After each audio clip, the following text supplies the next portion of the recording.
રાજ્યભરમાં વડોદરામાં સૌ પ્રથમવાર હવે એનએ અને શરત ફેરની નોંધ જનસેવા કેન્દ્રમાં થશે। આ માટે ખાસ સોફ્ટવેર વિકસાવવામાં આવ્યું છે। ઈ-એનએ, ઈ-શરત ફેર અને ઈ-મ્યુટેશન નામના સોફ્ટવેરથી જનસેવા કેન્દ્ર દ્વારા આઈટી આધારિત નવતર સેવાઓનો શુભારંભ આજે મહેસૂલ મંત્રી આનંદીબેન પટેલના હસ્તે સાંજે 6 વાગે કલેક્ટર કચેરી ખાતે કરવામાં આવ્યો હતો। જિલ્લા કલેક્ટર વિનોદ રાવે આ અંગે જણાવ્યું હતું કે બિન ખેતી હક પત્રકની નોંધ અને જમીનોના શરતફેરની તેમજ વારસા ઈ વેચાણની નોંધ માટે વર્તમાન કાર્ય પદ્ધતિમાં અમૂલ્ય ફેરફાર કરાશે। આ માટે ખાસ 3 સોફ્ટવેર વિકસાવવામાં આવ્યા છે। ઈ-એનએ, ઈ-શરતફેર અને ઈ-મ્યુટેશન સોફ્ટવેરના અમલ થતા નાગરિકોને હવે એક કચેરીથી બીજી કચેરી સુધી વિવિધ મંજૂરીઓ માટે ધક્કા ખાવા નહીં પડે। राज्य सरकार धीरे धीरे करीने वहीवटी प्रक्रिया में पारदर्शकता झड़पी प्रक्रिया थाय, पब्लिक ने ओछी हैरानगति थाय अने आधार पुरावाओ पण जे ते डिपार्टमेंटना एक ज स्थान उपरथी मळी जाय ए प्रकारनी व्यवस्थाओ धीरे धीरे करीने सरकारो गोठवी रही छे। आजे वडोदरा जिल्लानी अंदर कलेक्टर श्री अने टीमना प्रयासोने कारणे एने जे करवामां आवे छे बिन खेतीनी प्रक्रिया एमां झड़प आवे, आधार पुरावाओ पण ते ज ऑफिसना बेठेला आपणा कर्मचारीओ छे जे ऑनलाइन थयेलुं छे त्यांथी ज प्राप्त थाय।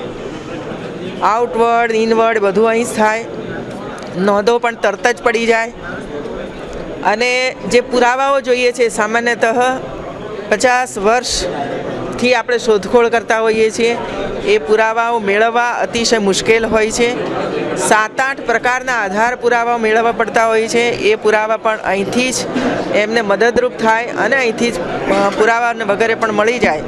ત્યાં જ અરજી કોઈને કરતા ન આવડતી હોય તો અરજી પણ ત્યાં જ કરી આપવામાં આવે, એની સાથે કયા આધાર પુરાવા જોડવા એ પણ ત્યાં જ નક્કી થઈ જાય અને ત્યાર પછી પ્રી ઓડિટ પણ થઈ જાય, ચેકિંગ થઈ જાય આખી ફાઇલનું કે હવે ફાઇલ બરાબર છે, બધા જ પુરાવાની અંદર છે, ત્યારે ફાઇલ આગળ ચાલે અને છેલ્લે એ વ્યક્તિનું કામ ત્યાં પૂરું થાય। એવી એક ઓછા સમયની અંદર વધારે ઝડપથી અને પારદર્શકતાથી આ એનએની પ્રક્રિયા પૂર્ણ થાય એના માટેનો એક પ્રયોગ આ વડોદરા જિલ્લાની અંદર કરવામાં આવ્યો છે। 3-4 મહિના સુધી બધાઓના અભિપ્રાયો લેવામાં આવશે, તપાસ કરવામાં આવશે કે આ પદ્ધતિ એમાં કંઈક બદલ કરવાની જરૂર હશે તો બદલ પણ કરીશું અને ધીરે ધીરે કરીને રાજ્યના બધા જ જિલ્લાઓની અંદર આ ઈ-એનએની પ્રોસેસ શરૂ થાય એના માટેનો વિભાગ પ્રયાસ કરશે।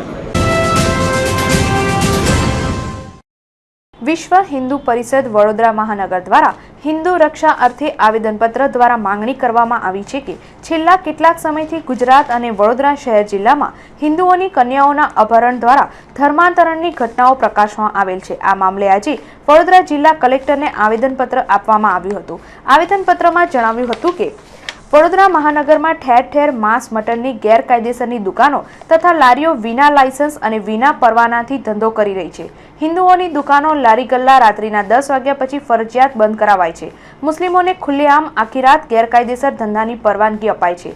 ગુજરાતમાં ગૌવંશ હત્યા પર પ્રતિબંધ હોવા છતાં બે રોકટોક ગૌવંશ હત્યા ચાલુ છે। વડોદરામાં પણ કેટલાક નામચીન મુસ્લિમો ખુલ્લેઆમ ગૌવંશ હત્યામાં સંડોવાયેલા હોવા છતાં તેઓની સામે પાસાની કાર્યવાહી પણ થતી નથી। ગુજરાતમાં અને વડોદરામાં મુસ્લિમો દ્વારા ગેરકાયદેસરના ધંધા, ગૌહત્યા અને ઇતર અનેક રીતે અસામાજિક પ્રવૃત્તિઓ ફૂલી ફાલી રહી છે, જે સામે વિશ્વ હિન્દુ પરિષદ પગલાં ભરવાની માંગણી કરી રહી છે। ગુજરાતમાં ખાસ કરીને હિન્દુ કન્યાઓના અપહરણ અને હિન્દુ કન્યાઓ પર બલાત્કારના અનેક બનાવો એ ધ્યાનમાં આવ્યા છે। તાજેતરમાં વિરમગામની અંદર 14 વર્ષની એક બાળકીને 4 મુસ્લિમો દ્વારા એનું અપહરણ કરી એના પર બલાત્કાર કરવામાં આવ્યો અને એની ઘટના એ તદ્દન તાજેતરની ઘટના છે। આ સિવાય પણ સુરતમાં, વાપીમાં, રાણીપમાં અને એ સિવાય પણ અનેક સ્થાનો ઉપર હિન્દુ કન્યાઓના અપહરણ અને હિન્દુ કન્યાઓ ઉપરના અત્યાચારની અનેક ઘટનાઓ એ આ ગુજરાતમાં બની રહી છે। હિન્દુ સમાજ આ કારણે અત્યંત ભયભીત થઈ ગયો છે।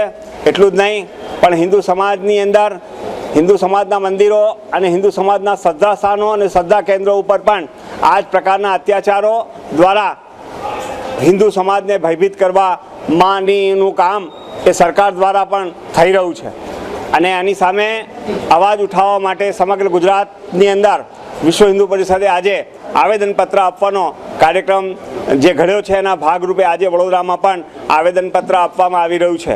વડોદરામાં પણ હિન્દુ મંદિર તૂટવાની અગાઉ 2 દિવસ પહેલાં એક ઘટના બની ગઈ છે.